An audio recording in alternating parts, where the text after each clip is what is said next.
आज शिवसेनेचा 58वा वर्धापन दिवस। शिंदेंचा वर्धापन दिन मुंबईच्या वरळी डोम इथे, ते ठाकरेंच्या शिवसेनेचा वर्धापन दिन षण्मुखानंद सभागृहात।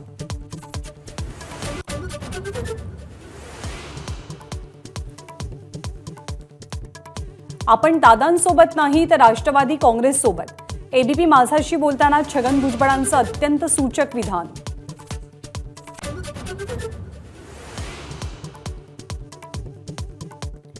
कोणत्याही पक्षात जाणार नाही, कोणत्याही नेत्याला भेटलो नाही, नाराजीच्या चर्चेसंदर्भात छगन भुजबळांची एबीपी माझाला एक्सक्लुझिव्ह प्रतिक्रिया।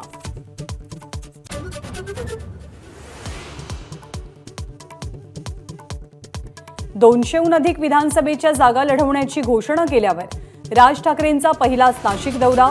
उद्या त्र्यंबकेश्वराचं दर्शन घेऊन निवृत्तीनाथांच्या पालखीतही सहभागी होणार।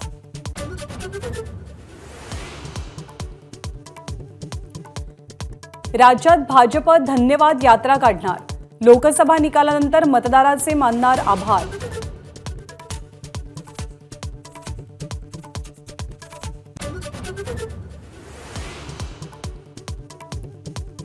दिल्लीतून नेतृत्वावर शिक्कामोर्तब झाल्यावर फडणवीस ॲक्शन मोडवर। आज तातडीनं बोलावल्या 2 बैठका, विकास प्रकल्पांचा घेणार आढावा।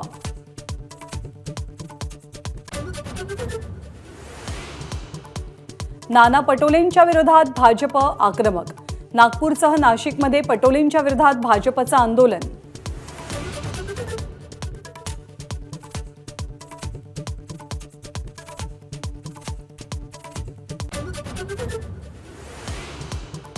ओबीसी नेते लक्ष्मण हाकेंच्या आंदोलनाचा आजचा 7वा दिवस। विरोधी पक्षनेते विजय वडेट्टीवार, जितेंद्र आव्हाड भेटणार, तर प्रकाश आंबेडकर उद्या भेट घेणार।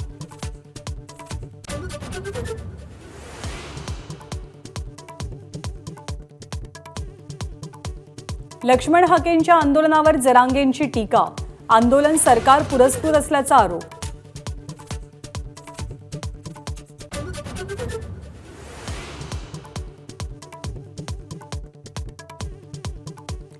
पंतप्रधान मोदींच्या अध्यक्षतेखाली आज केंद्रीय मंत्रिमंडळाची बैठक। रब्बी हंगामासाठी हमीभाव वाढवण्याच्या निर्णयाची शक्यता।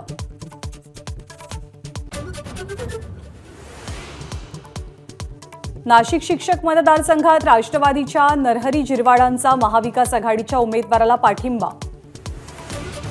शिवसेनेचा उमेदवार असूनही कौटुंबिक संबंधांना दिलं प्राधान्य।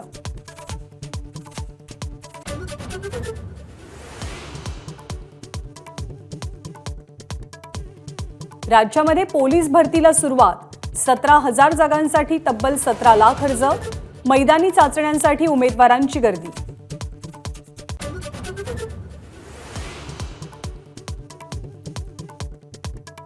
शिक्षकांच्या जिल्हांतर्गत बदल्या पुन्हा ऑनलाईनच होणार। दुर्गम भागात काम करणाऱ्या जिल्हा परिषद शाळेतल्या शिक्षकांना मिळणार न्याय।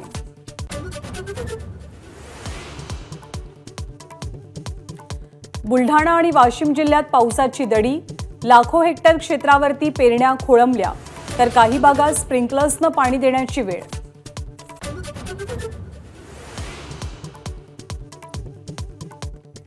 आरटी प्रवेशांबाबत माहिती देण्यास शाळांची टाळाटाळ, राज्य सरकारची हायकोर्टात माहिती, तर योग्य ती माहिती सादर करण्याचे कोर्टाचे शाळांना निर्देश।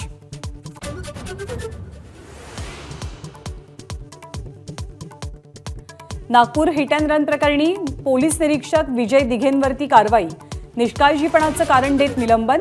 घटनेनंतर 60 तास उलटूनही रक्ताच्या नमुन्यांची तपासणी नाही।